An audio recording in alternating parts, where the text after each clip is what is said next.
Yo, yo, yo. Hey, guys, welcome back to another awesome edition of the Best Practices Show podcast. Are you freaking out or a little confused by your overhead? Don't worry, everyone is. Today, I have an awesome episode where I sit down with our CEO, Dr. Barrett Straub. Yes, he is a dentist.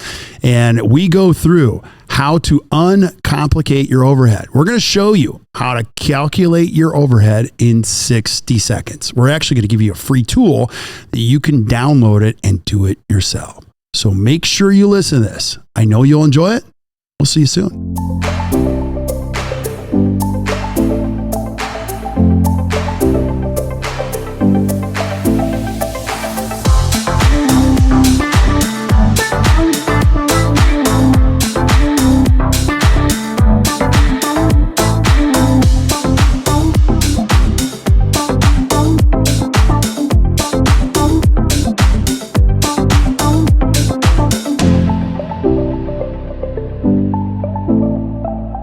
All right, cool. We're back.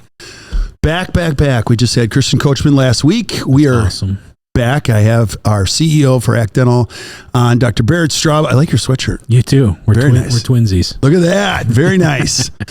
And shout out to Andy Conkle, who sets up our game day set here in our training room at Act Dental's headquarters. And today we're going to be talking about how to calculate your overhead in 60 seconds. Right.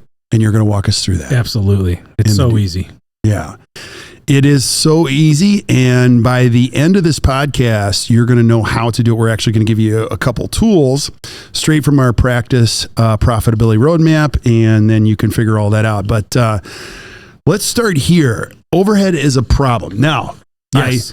I so eloquently asked ChatGPT to tell us why there's a challenge with overhead. Now, this doesn't include PPOs. So according to the American Dental Association, the cost of dental equipment has risen approximately 25% in the last decade. That's number one. Number two, the U.S. Bureau of Labor and Statistics reports that the annual wage for dental hygienists has increased about 15% from 2011 to 2021. Commercial rental rates have increased for dentists approximately 10%. And the Journal of Dental Economics found that dental practices' average marketing expenditure to find new patients has increased 20%. And that is not even including PPOs. So we could argue, or we won't even argue, overhead's going up. Overhead is going up. Costs are going up. And so, I mean, the problem or the challenge with overhead is multifactorial. One is it's going higher. Right. And it's harder and harder to keep that profit margin. Number two, we in dentistry have made overhead overly complex. Right. Way more complex than it has to be. And the outcome of that complexity, I believe, is many dentists, maybe most dentists, don't even track it. No, they don't. Well, dentists have made it complex, but accountants haven't made it easier. That's let's blame them. I like that. No, that is for sure. So the complexity is coming from what we call them buckets. Yeah. And we're going to talk a little bit about this later, but what bucket does each expenditure go in, whether it's team compensation or facility or supplies or lab or operating costs?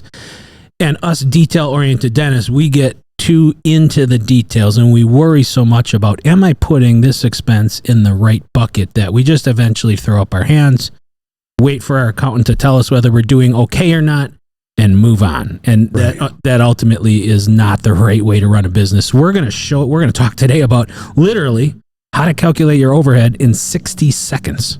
And it's very, very simple. It does not have to be as confusing as it is. Right. Totally agree. Now, I've got two whys. Yes. And I want you to speak to both of these. The first one is, if I'm a dentist listening to this, why do I even care about my overhead? Okay, so I listen to other pundits in the industry, and they say, don't worry what your overhead is. Mm-hmm. Just produce. Yeah. What do you say? Well, overhead is a percentage of collections. Right. Not production, number one. So overhead has zero to do with production. Now you could say that, well, your collection is a factor of your production. Absolutely. Yes. But it is a percentage of your collections. And you're right. I mean, we've been talking a lot about this push to produce. We like when dentists produce more. Right. But we want them to produce more when they have the gap set up and the foundation and their profit margin set up to where they're going to benefit from that. So number one, there's two reasons to really know your overhead. One is so you know what day of the month you start making money. Right. When you know your overhead, when you cross that dollar line in terms of collections. Right. Now I get to make some money. Right. And the earlier in the month that is, the happier we are. Yeah. Right. And I'll just piggyback on that. You said it better than I would. But like, if you don't know your overhead, you're just outrunning the wolf. Yeah. Every single month. Right. It's like me being your cardiologist going, don't worry what your cholesterol is. We're just going to get you jogging. And salads. Right. No, bad advice. Right. Come on. Right. And if you're going to transition someday or sell, profitability is huge. I don't care if you sell to a DSO or another private dentist. At the end of the day, the best practices to buy are the profitable ones. You got it. At the end of the day, most dentists are realizing like cash flow matters. For sure. Every one of us wants to have profit left over to put in our bank account. And there's many factors, we call them our gaps, but there's many gaps to where cash leaves the practice. One is overhead. And right. We need overhead, right? We need expenses to run our business. But we want to manage it. We want to limit it. We want to make sure that we're spending our money wisely and not on things we don't need. And so the other why, one is so that you know what it is, and when you start to get paid, but you can't decrease it until you know what it is and set up a budget and plan to decrease it. 100%. Otherwise, you're like, to your point, you're just guessing. Like, oh, what was my overhead last month? Oh, that's high. I don't have a plan for it next month. Right. And we're going to talk exactly about that. The other thing, I mean, we could turn this into a 2-hour podcast, is when we've learned this firsthand, when you grow, it sucks cash. Right. Like you need more cash. The bigger you are, write this down if you're listening, the bigger you are, the more cash you need on hand. Yep. So you have to have that because you just do. And we'll talk a little bit more about that. Now, my second why is this. Why is it so confusing? Yeah. Well, that's great. I mean, you've been coaching dentists on overhead for a long time, and it's always been confusing. Would you agree? 100%. Yeah. And maybe you just throw the word overhead into a room. Right. Do I put my salary in overhead? Is it my associates? Wait a minute. Like I pay myself rent. Does that? Right. I mean, it's going to provoke a conversation no matter what. And that you explained it perfect. It's a perfect transition. The reason it's so complex is we dentists worry so much about how to organize it. Mm-hmm. And once we learn what the true definition is and how to calculate it in 60 seconds, we'll realize it doesn't really matter in the end. Right. So all overhead is all your expenses minus your doctor salary and benefits. Okay. And so now, what bucket it goes into? So your overhead is a $1 figure. Mm-hmm. It's X amount of money. And then divided by revenue, it's a percentage. Right. Now, we can break that overhead expense up into team comp, facility, supplies, lab, operating costs, our buckets as we call them. And that is part of our process in our money roadmap in terms of setting a budget and setting up a strategy for decreasing it. But if you don't even know what it is, then who cares what bucket it is? Right. You just want to know, how much money did I spend to run my business? You take all doctors, associates, all doctor providers out, salary and benefits. That's your overhead. That dollar figure, that percentage. And I will show you in a minute how to do that in 60 seconds. But ultimately, that's the first step. Just what is that number? Yeah. Just find it out. Just don't even worry about the buckets. Don't worry about all the details. Just figure it out first. Like, what's the number? Okay. And once we do this, you're suggesting like once a month, figure it out. Yeah. In 60 seconds. Right. Just know what your overhead is. Right. And then if don't have your accountant tell you what your overhead is. You should know it. And wait, right. You said this, and I'm just going to say, you said, these people, they just got to man up. If you're going to own or woman up, like this is not gender specific, but if you're going to own a business, you got to do a little bit of math. Like, just come on. Yeah. Sometimes the simplest principles are said bluntly, right? We got to man and woman up. Yeah. We got to put a pencil to paper. We pull our P&L, and I'll show you in 60 seconds. Like, if you're going to own a business, you got to do a little math. Yeah. It's not that hard. For sure. We can do it. That comes along with the gig that we signed up for. So absolutely. Let's tell them how to calculate overhead in 60 seconds. Okay. No, am I jumping You're ahead? jumping ahead. You made notes for me. You're the one who says stick to the plan. So okay, let's stick to the plan. Okay, so all right. So one of the things we outlined in our plan was, why do you need to know it? That's number one. Yeah. Actually, it's number 4 on our list. But why do you need to know it? How much money is needed and how to lower it. So let's talk about that. Right. Well, you need to know it because you're a business owner. And like we said, so you want to know, when I cross this line, I make money. Yes. And then, we advise our doctors to have a monthly salary that they want to take. And then they know, if I cross overhead, I get paid. When I cross that next line of my salary, now I'm in the bonus. Right. So now I have extra cash flow to invest, to bonus my team, to, make all of our lives just a little bit better. Put money away for a rainy day. So knowing these numbers, knowing these gaps, knowing when we've crossed into break even just to stay afloat, then break even so I get paid. And now what we all hope for is that there's money going in the bank even after all that. Right. Now I'll add one more piece to that. Your business will eat every dollar. Yep. Every dollar if you don't prevent that. Right. You leave money in the checking account and just say, oh, we got plenty in there. You don't know your overhead. The business will eat it. You got it. You can't lower your overhead unless you set a budget. Right. So a budget is planning, and our money roadmap is going to walk you through a bunch of questions like, okay, facility and equipment is X%. We want to lower it. Here are 8 or 9 or 10 questions or things to think about as you try to predict what your next 12 months overhead in that facility and equipment bucket. Right. So we need to know it so when we can plan accordingly. We need to know it so we can set a budget and lower it. And those are kind of the 2 big keys. Right. And becoming aware of how this number works. we say this all the time, you can't cut to grow. Right. So a lot of dentists think lower the overhead. Well, I got to lower wages. I got to buy cheap paper. Mm-hmm. I got to go and get the cheapest supplies and seafold towels that are at the bottom. You know what I mean? Right. You can't think like that. It's a function of your overall profitability. Right. And so knowing what influences those, because if you're in the game of caring about people, you're going to need to be able to pay benefits and good wages long-term. So you have to understand how they go up and down. Yeah, that's a really good point. Overhead is only one function of profitability. So we can lower overhead. And what we mean about lowering overhead is get rid of the waste. Right. Get rid of the stuff you're paying for that you don't even know. Right. Get rid of the, a supply budget's one of the easiest ones in that we can set a budget, and when you hit that number, we just stop ordering. Right. Not all overhead, there's fixed, there's variables. Our money roadmap gets into that. Right. And you can cut so much on overhead. You're right, though. Once you're lean and mean, now we've got to increase our profit margin. We've got to increase the collections or our revenue, the top end. Top line. And so both of them go into that true profitability margin. Totally. So if you're listening here, let's make this real simple before we get into the how. So according to who you listen to, because there's stats all over the place, the average overhead in dentistry is about 71 or 72%, somewhere in there. Sure. And we're going to teach a model of what? Our model looks at like 59%. Yeah. And that sounds, maybe undoable to a lot of dentists out there. Right. And we're not going to propose that you have got to get to 59. Right.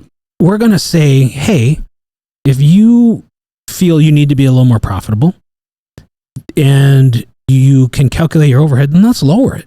Right. If you're not actively trying to lower overhead, then I can guarantee you will be able to lower it. 100%. So if you're a dentist, listen. So if I'm average, I want you to think about this. I have a 71% overhead. I just did what Barrett said, 60 seconds. I figured out 71%.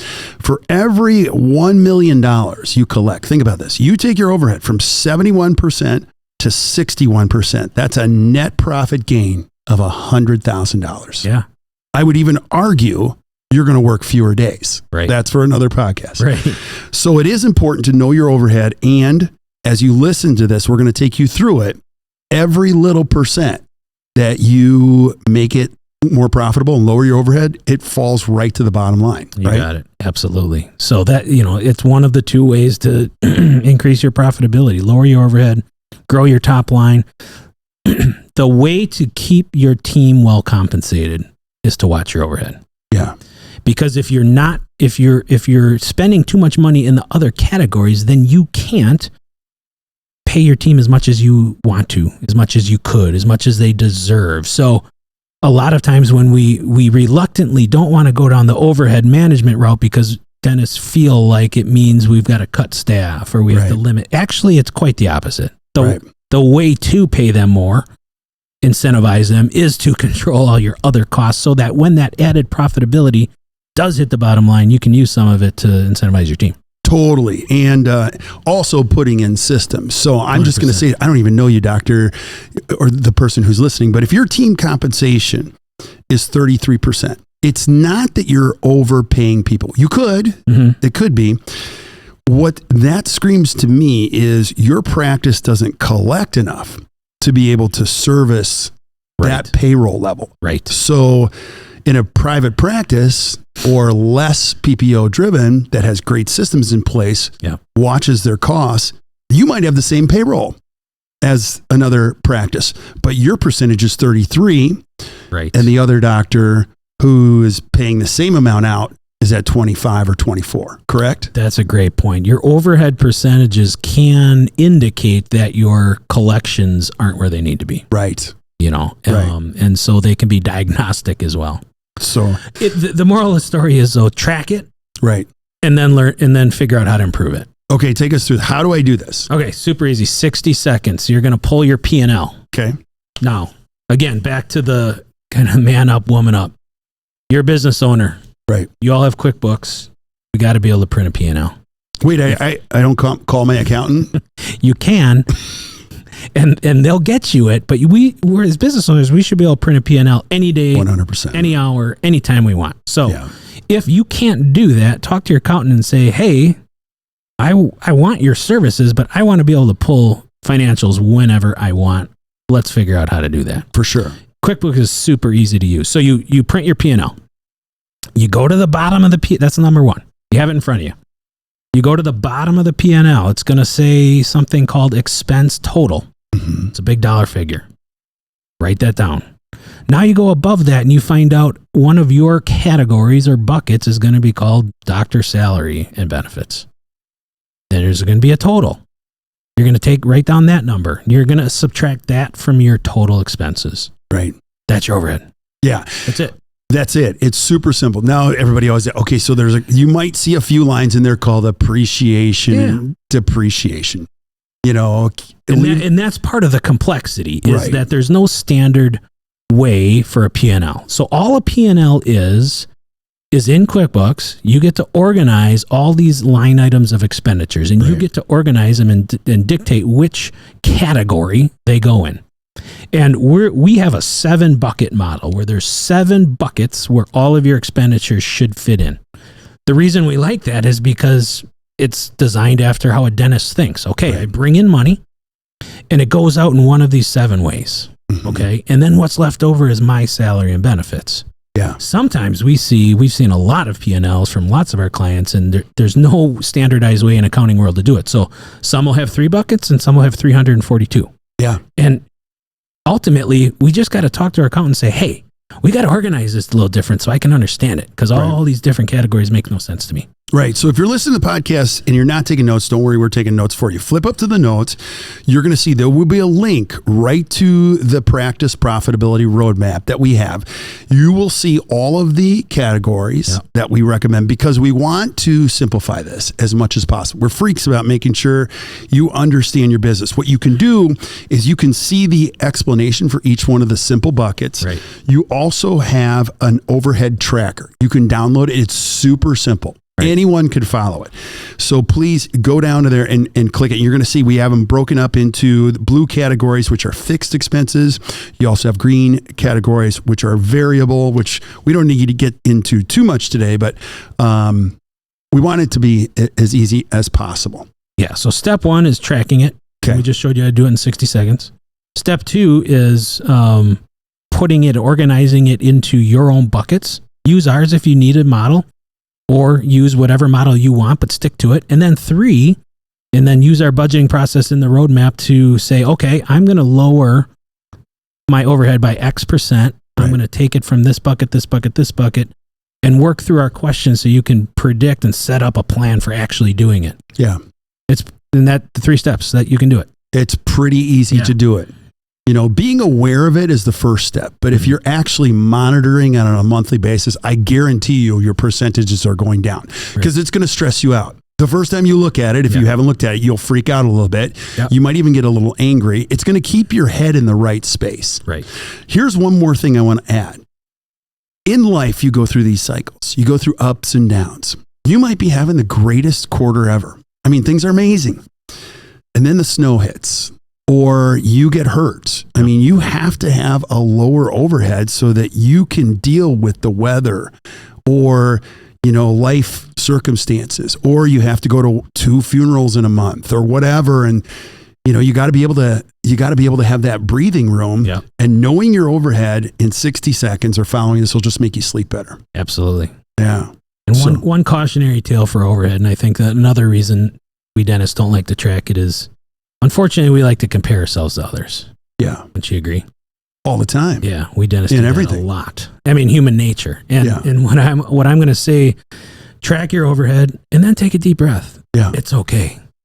You can improve it. You can work on it. You're not a bad business person. You're not a bad dentist. Give yourself a little grace and just get a little bit better every day. That's all we're going to advise on how to improve your overhead. Yeah, and we're big on better practice, better life. So look, we'll call it, it's always sexy to grow. Yeah. It's great to grow. But too many times we talk to dentists that are producing north of $2 million and their overheads are so high, they only have one game. Mm-hmm. It's just to outrun the wolf. And we don't want that to happen. We had a dentist last week here for the Christian Coachman course, and I won't use his whole name because I don't want to embarrass him, but he's been a member of the ACT dental community for a long time, and his name's Todd, and he works 3 days a week. 3. Yeah. He makes a ton of money. He loves his team, but he's more proud about being a baseball coach than he is a dentist. Right. That's a guy. I mean, it's fun to hear those stories. Yeah. And so knowing what your overhead is, now you control the ship. Right. A lot of us went into owning a business because you could have that freedom. And this is a big part of it. So it's good stuff. Now, let's talk a little bit about anything left on this one. No, we're good there. Okay. But you've got to have the margin to be able to give bonuses and all of those other things. Also, too, you're going to get into a situation where you might want to upgrade your technology or your facility, or there's so many things coming down. You want to be able to look at these trends and go, that is probably a good move for me right now. And what you need is the financial margin to do that. Let's talk a little bit about the model, the 7 bucket model. Yes, take us through each one of these. And again, you'll see this in the roadmap if you go down to the link and download a free copy. So one high level thought is this: when we control our overhead, when we get that percentage as low as we can reasonably without stifling growth, we don't want you using a bad lab. We don't want you using bad materials. Never. Right. But when we do that, then any additional production / collections, we reap the increased profit margin based on that. So let's say we have a 72% overhead, right? So we have a 28% margin before we even start to get paid. That's before taxes and before loan payments and all that. Well, if we go and just produce more, that goes with us. Right. So now we're producing more. We're paying even more tax on a pass-through entity, and we're getting less of that 28%. Right. Okay, so we're saying, hey, why don't we control the overhead a little bit, even if it's a few percentage points? Now when you go produce more, which is always good, you're going to take more of that profit margin. 100%. Okay, so now when we get into the model, we have a 7-bucket model. Number 1 is team comp. Yeah, historically, it's always been 25%. We understand that's getting harder and harder to meet, and we've got to get creative. We have facility and equipment, and that's going to be your rent, your utilities, your facility, your property, your janitorial services, all of that. 8% supplies, 5%. That includes drugs. Your lab, 8%. That's lab, that's implants, that's ortho, that's CAD/CAM. And then operating costs, 9%. This is the one that can kind of get out of hand. So this is the one where you kind of throw everything that doesn't fit a different category. Like office supplies, you've got business office equipment, legal fees, accounting fees, collection costs. I'm reading right off the roadmap. Bank charges, all of these things, computer expenses. They're typically expenses that are necessary but not related to the dental piece all the time. You got it. Type of a thing. Yeah. The low-hanging fruit on improving your overhead is one, set a supply budget, and when you hit that number, just stop spending, except for emergency over. And then operating expenses, I can guarantee there's some money going out on a monthly, auto charge to your credit card that you don't even know about. Yeah, absolutely. And I don't know if we mentioned that. I can't remember if we mentioned the percentage, but talk about the target for team compensation. We said 25%. 25%. That's historically been our recommendation. Yeah, I mean, you just said that, as part of the problem that staff salaries are going up. Yeah. The 25% is getting harder. And it just means that we've got to control our costs in other categories and, collect our maximum amount. Again, so we're kind of weaving in the gaps method here. For sure. Right? Yeah. So if you don't have, if you're not collecting 100% of your net production, right, your overhead percentages will be worse than they should. Right.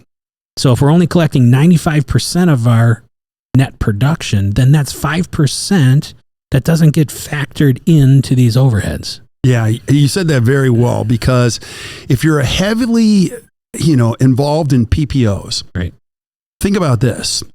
You're looking at this cost and it stresses you out. You're resentful when you look at your wages for labor, because if you're a $2 million practice and you're doing a lot of PPOs, you need 4 people at the front.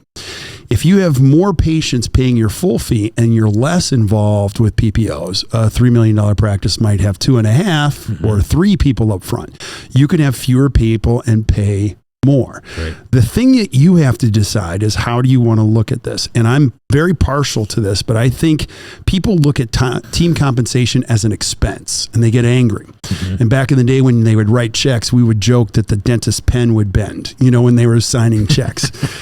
Think better. Like our job here at Act Dental is to help your thinking. Like that shouldn't be an expense. That's an investment. You're investing in human beings. You got to invest in the business. So Barrett, what you're saying is right. The more people pay your full fee and you get compensated your full fee, you collect your full fee, you now can look at that line item and go, hey, I got, wow, I don't have to see twice as many patients. And we've mentioned this before, but the average practice that's participating with PPOs is writing off 42%. And that is consistent among all of the experts in dentistry. So that's not going to go down. It's going to go up, which will further exacerbate the overhead challenge. Again, back to the gaps. Yeah, it's a extremely good point. We hire and we set up our workforce in our dental practices based on production. Right. But we set our overhead and we pay on collections. So the bigger the gap between the amount you produce and the amount you can collect, so the more write-offs, overhead's going to always be a challenge, especially in team comp, because just as you said, you need enough bodies and enough people to be able to produce X millions of dollars. Yeah. But if you're writing off 30-40% of that, then your overhead is going to be artificially high, always. Yeah, and if you listen this far into the podcast, which we're hoping you have, you're probably a little angry, a little frustrated right now. I mean, we're here to tell you there is a way out. Absolutely. It's actually wildly predictable. Yep. If you sat down and actually did the math once a month, I'm going to recommend that you get a coach. But even if you didn't have a coach, you could say, okay, this is not good. I need to fix this. Yeah. Nothing stands in your way. You can literally fix this one bucket at a time. Agree? 100%.